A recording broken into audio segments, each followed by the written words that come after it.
Chers amis, bonjour. Parachat Kitissar. Alors, parachat très intéressante. Évidemment, Betzalel, dans lequel Akadosh Baruch Hu veut lui donner la force, la capacité, l'intelligence, la sagesse pour construire le Mishkan.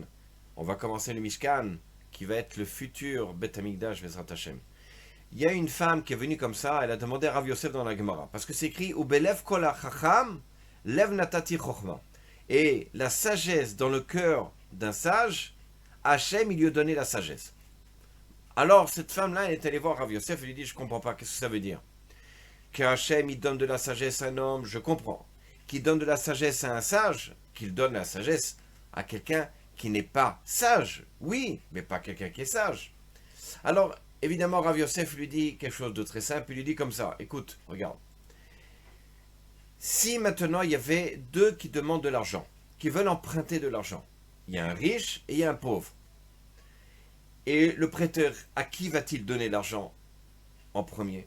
Au riche, parce qu'il sait que lui, c'est sûr qu'il va lui rendre l'argent. Ben c'est la même chose. Hachem, là, hein, il a donné la sagesse à celui qui est capable d'utiliser.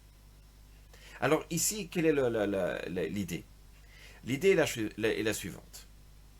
C'est que lorsque l'on veut, dans l'éducation des enfants, on veut montrer à l'enfant justement cette capacité que l'important c'est d'étudier la Torah, etc., c'est d'écouter les Chachamim, de faire preuve, entre guillemets, on va dire comme ça, de vatranout, d'annulation de soi par rapport à ce que nous disent les Chachamim, ce que dit Akadosh Baruch Hu.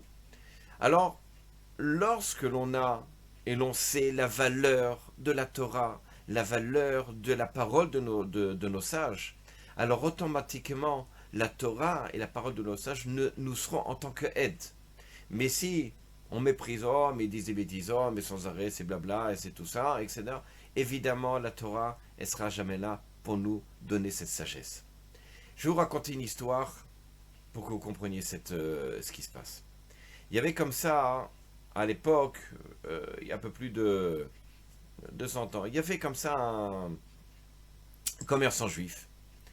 Et il devait malheureusement une grosse somme à, on va dire comme ça, à celui qui prend les impôts. Et, et le temps de cette dette était arrivé, donc il fallait qu'il y ait à tout prix qu'il donne l'argent. Et il ne savait pas quoi faire. Et il dit comme ça, hein, si je ne paye pas, ils vont m'envoyer le fisc, ils vont m'arrêter, ils vont me mettre en prison, etc. De l'autre côté, je ne sais pas comment faire, je n'ai pas les moyens, je ne sais pas où aller. Évidemment, cet homme-là retourne à la maison de son travail et il fait part, bien entendu, de l'angoisse qu'il a parce que dans quelques jours va arriver le précepteur et il va devoir donner des comptes.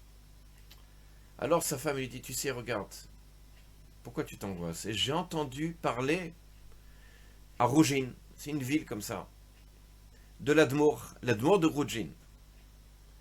Et peut-être que tu devrais aller voyager là-bas et de demander sa bracha, ou son aide. Son mari dit, qu'est-ce que tu rigoles, enfin, mais pourquoi il est... Arrête de dire la bêtise, tu crois qu'il va être capable de me payer, de payer ce que je dois? C'est lui qui a de l'argent, qui va me passer l'argent, enfin...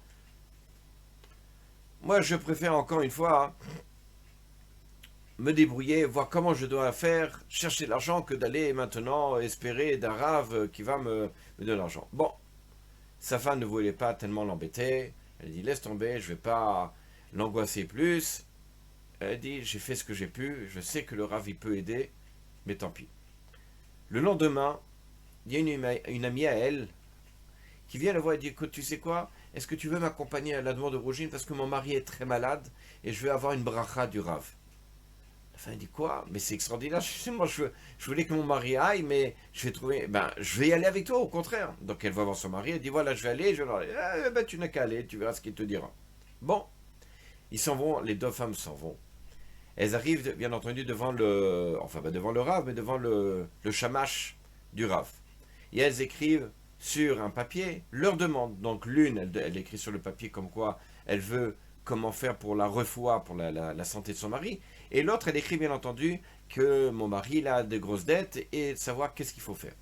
Bon, le shamash donne les papiers au Rav, à l'Admour, et le Rav répond à chacune des personnes.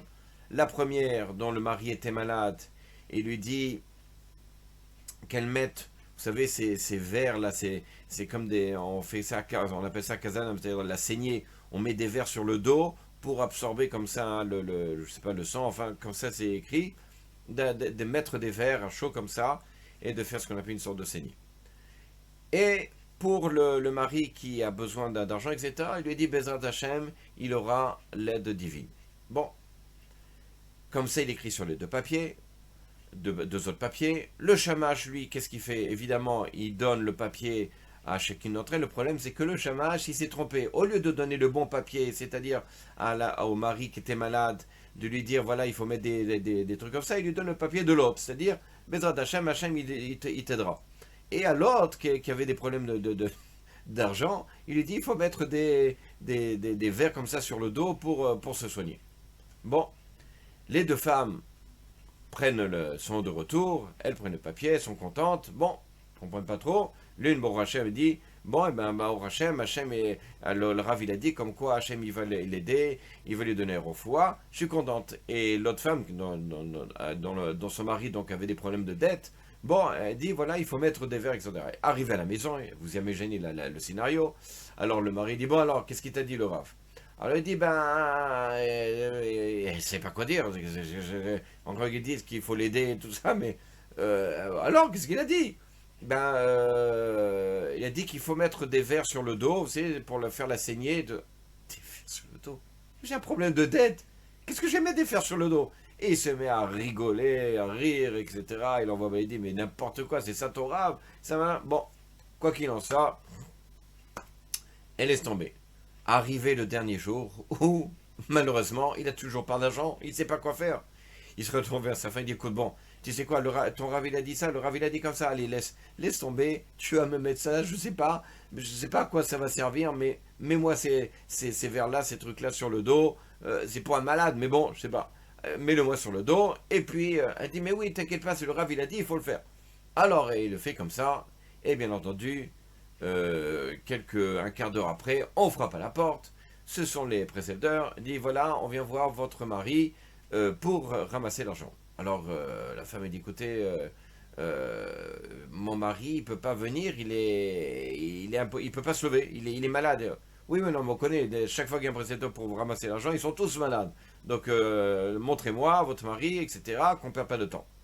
Et ils arrivent, ils voient dans la chambre le type allongé avec des gobelets comme ça sur le dos, machin, complètement amorphe, entre guillemets.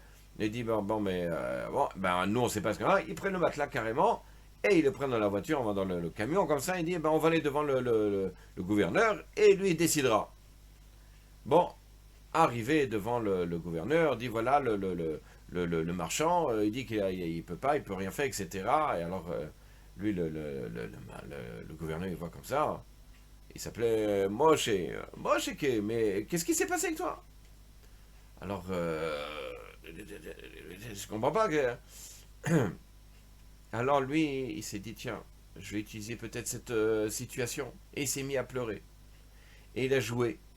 Il a dit, écoutez, hier, je suis parti dans une ville, j'ai dû traverser la forêt pour aller chercher de l'argent, parce que jusqu'à présent, je n'avais pas. J'ai dit, là-bas, je sais que je vais pouvoir emprunter de l'argent. Je suis allé chez quelqu'un pour emprunter de l'argent, je vous dis pas.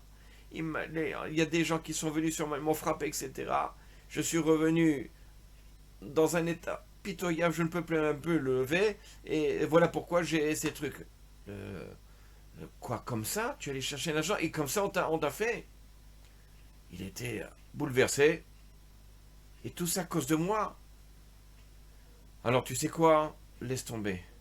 Je oublie la dette. J'enlève la dette. Et la femme du gouverneur était là. Elle-même, elle a pris pitié. Il a dit, attends.